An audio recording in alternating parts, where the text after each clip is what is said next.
Shalom saudara yang dikasih dalam Tuhan. Sebelum kita mulai renungan pada hari ini, mari kita berdoa. Allah Bapa yang berada di kerajaan surga, Allah yang Maha Kuasa yang kami kenal dalam nama Tuhan Yesus.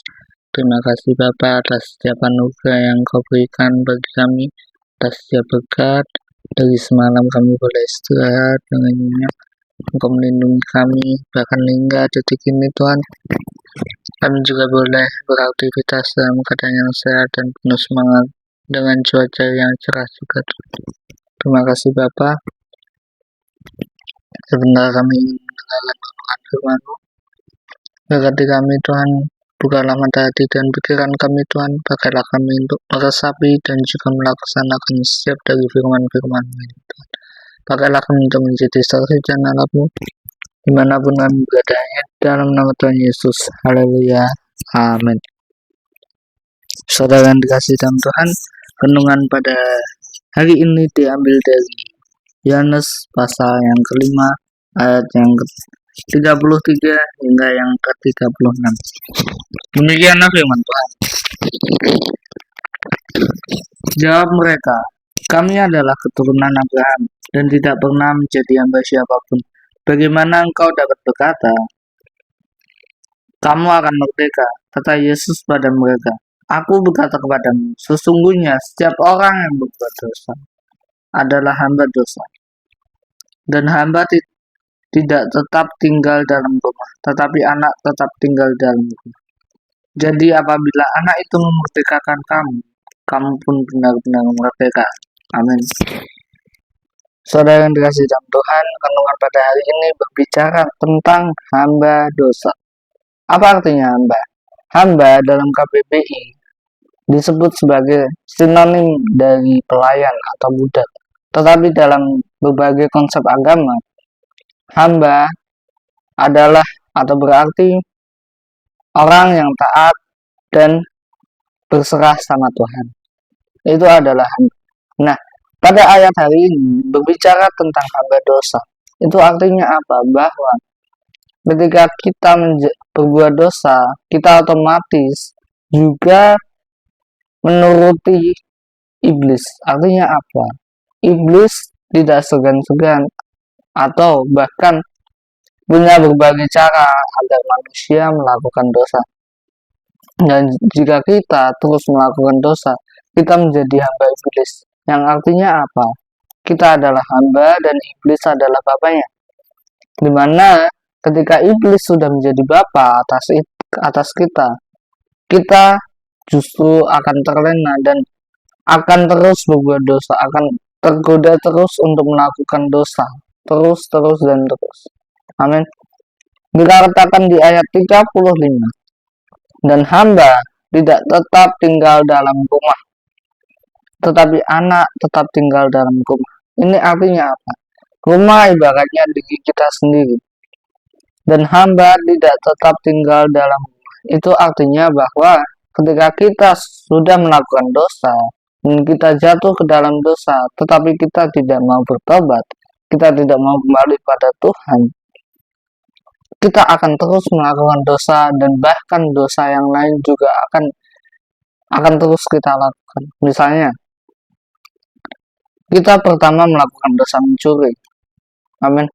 Tetapi ketika kita tidak bertobat, dosa itu akan berpindah pada dosa lain, yaitu korupsi. Itu contoh pertama. Contoh kedua, dosa yang awalnya kita hanya melakukan pembulian terhadap teman atau kekerasan terhadap orang lain, atau mungkin perlakuan yang tidak senonoh kepada orang lain. Jika kita tidak bertobat dari dosa itu, dosa yang lain juga akan datang. Pembunuhan, pelecehan, dan lain sebagainya. Itu kenapa? Dan hamba tidak tetap tinggal dalam rumah. Itu artinya apa? Ketika kita sudah kecanduan dosa, ketika kita sudah tinggal dalam dosa atau kita membiarkan diri kita melakukan dosa, itu artinya bahwa kita akan terperangkap, akan masuk ke dalam perangkap iblis, di mana kita akan berbuat dosa, dan terus berbuat dosa. Tetapi anak tetap tinggal dalam rumah. Jadi apabila anak itu memerdekakan kamu, kamu pun benar-benar merdeka. Amin. Jadi ketika kita sudah percaya Yesus, kita sudah bertobat kepada Tuhan, berbalik kepada Tuhan, dikatakan anak tetap tinggal dalam rumah. Itu artinya apa? Ketika kita sudah memiliki Tuhan dalam diri kita, Tuhan Yesus dalam diri kita, itu artinya bahwa kita akan fokus kepada Tuhan Yesus saja. Amin. Ketika kita sudah dipenuhi oleh Roh Kudus, kita juga akan fokus kepada karya-karya Roh Kudus itu juga. Amin. Saya teringat kembali di Injil Yohanes yang berkata bahwa barang siapa mengasihi aku, ia juga akan mengasihi, dia juga akan melakukan setiap apa yang aku perintahkan pada dia. Amin. Ini sama halnya ketika kita sudah penuh oleh Tuhan, tubuh kita sudah penuh oleh Roh Kudus, kita juga akan stay di Roh Kudus itu dan akan nurut sama Roh Kudus itu. Amin. Jika kita sudah bertobat, kita berbalik sama Tuhan, kita akan mengikuti Roh Kudus dan juga melaksanakan firman Tuhan. Amin. Tetapi kok banyak orang-orang di luar sana menganggap dirinya sudah penuh Roh Kudus, sudah ke gereja, sudah berdoa, sudah baca Alkitab, sudah berkhotbah, khotbahnya bagus, gerejanya bagus, besar. Amin. Tapi apa? Kita tidak bisa melihat kehidupan orang tersebut, saudara. Kita tidak tahu di belakang itu dia ngapain saja, kita tidak tahu. Makanya daripada itu, ada satu hamba Tuhan yang pernah saya dengar di media sosial berkata seperti ini.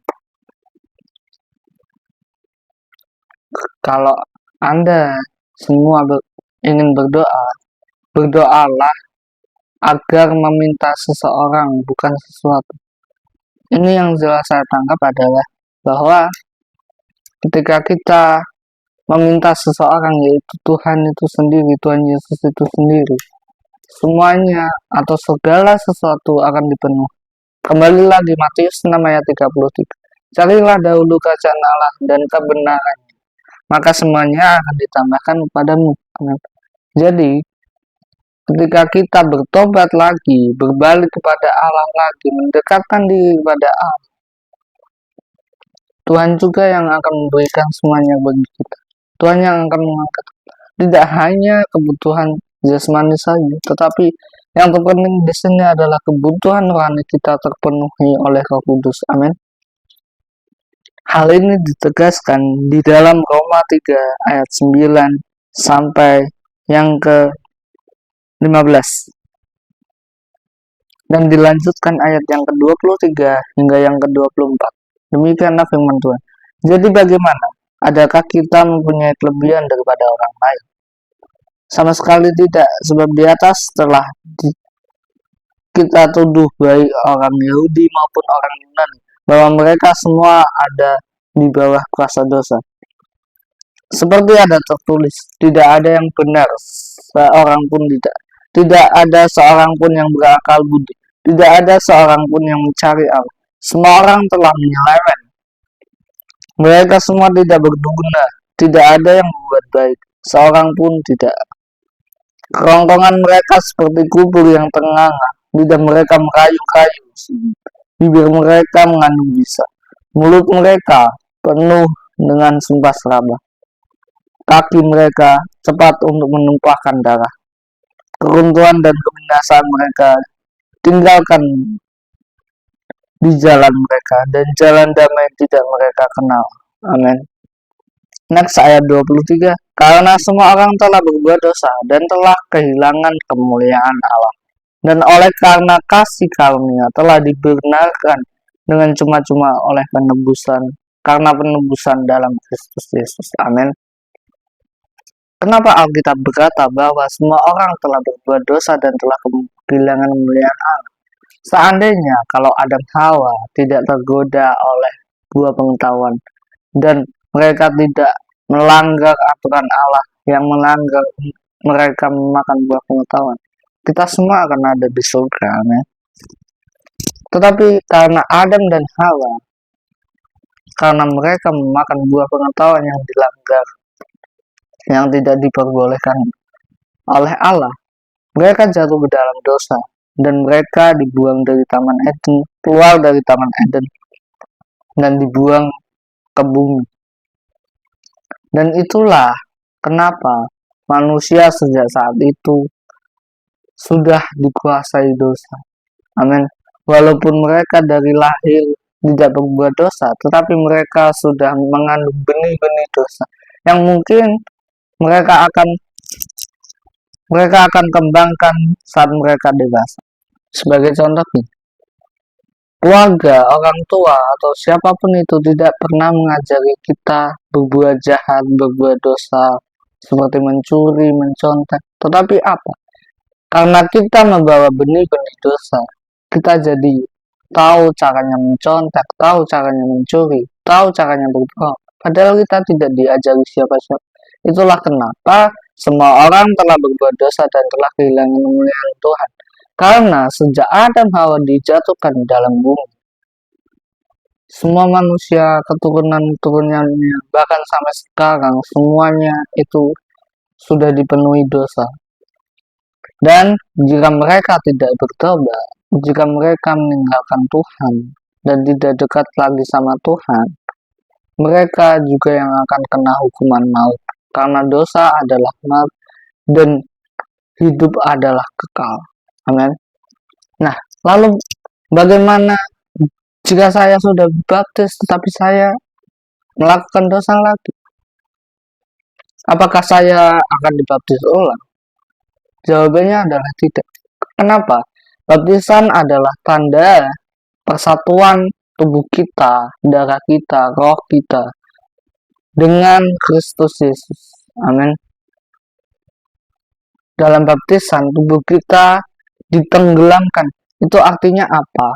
Dosa daging kita, tubuh kita, keinginan-keinginan jasmani kita, keinginan mata, keinginan daging, keinginan roh, keinginan daging, keinginan mata, dan kangkuan hidup, itu semua ditenggelamkan ke dalam laut.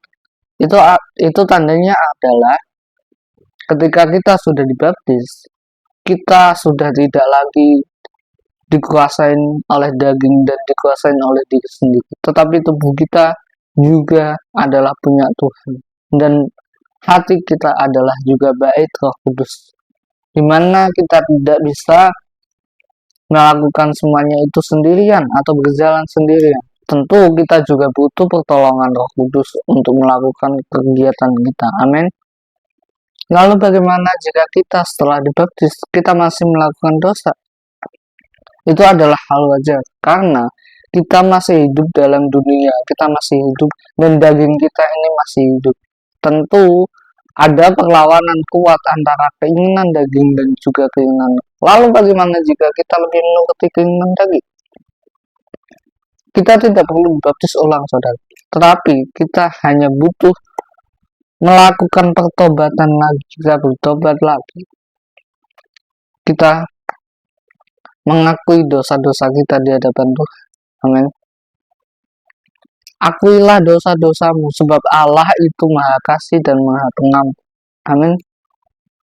Dikatakan di Yesaya 1 ayat 18, sekalipun dosamu merah seperti kirmizi, akan menjadi putih seperti salju. Sekalipun berwarna merah seperti kain kesumba, akan menjadi putih seperti bulu domba. Itu artinya apa? Tuhan bisa memakai, bahkan bisa memakai orang jahat, orang berdosa pun untuk bertobat dan untuk mengikuti Tuhan, untuk melayani Tuhan, saudara. Contohnya dalam Alkitab, Saulus yang dahulunya adalah penganiaya gereja, membunuh semua anggota-anggota gereja dan mencuri siapa saja yang menyembah Tuhan Yesus. Tetapi ketika Saulus ditangkap Tuhan Yesus, dia dibutakan matanya dan kemudian disembuhkan oleh Ananias. Lalu dia bertobat. Amin. Tuhan bisa memakai siapa saja untuk menghendaki atau mewujud nyatakan kehendak dia terhadap. Tuhan bisa memakai orang muda. Tuhan bisa memakai siapa saja asalkan kita mau bertobat, kita mau berserah sama Tuhan. Lord, this is my life, this is my body, my spirit. I give my heart, all my heart to you, all. Aku berikan hidupmu kepadamu Tuhan. Aku ini hamba Tuhan. Pakailah aku, jadikanlah aku seperti yang Engkau kehendaki. Itu yang dikatakan. Itu tandanya apa? Setelah kita bertobat, kita serahkan kembali kehidupan kita sama Tuhan. Karena kita sudah milik Tuhan Yesus, karena kita sudah memiliki Roh Kudus itu, kita tidak bisa berjalan sendiri. Kita tidak bisa mengandalkan keinginan kita sendiri atau kehendak bebas kita. Kita tidak bisa mengandalkan kekuatan kita sendiri. Kita tetap perlu kekuatan Tuhan. Kita tetap perlu jawaban-jawaban dari Tuhan. Kita tetap perlu kebijaksanaan daripada Tuhan. Amin. Marilah kita berdoa. Allah Bapa yang Maha Kuasa, terima kasih Bapa kembali pada renungan pada hari ini, mengingatkan kami akan pertobatan Tuhan, mengingatkan kami Tuhan untuk kami kembali kepada Engkau, kami terus berserah pada Engkau Tuhan, sehingga walaupun kami jatuh berkali-kali Tuhan, tetapi kami sudah memiliki Engkau yang akan mengangkat kami Tuhan. Kami sudah memiliki Engkau yang akan menopang setiap langkah hidup kami Tuhan. Engkau yang akan mengampuni dosa kami, Engkau yang membersihkan hati, jiwa, pikiran, perkataan, perbuatan kami semuanya Tuhan, dalam nama Tuhan Yesus. Terima kasih Bapa, kami serahkan segala kehidupan kami, keluarga kami, pasangan kami, siapapun yang kami temui nanti Tuhan, kami serahkan dalam nama tangan Tuhan. Biarlah semuanya Tuhan, Engkau yang kehendaki, bersabdalah Tuhan, maka semuanya akan terjadi. Hanya di dalam nama Tuhan Yesus kami berdoa dan mengucap syukur. Haleluya, amin. Puji nama Tuhan.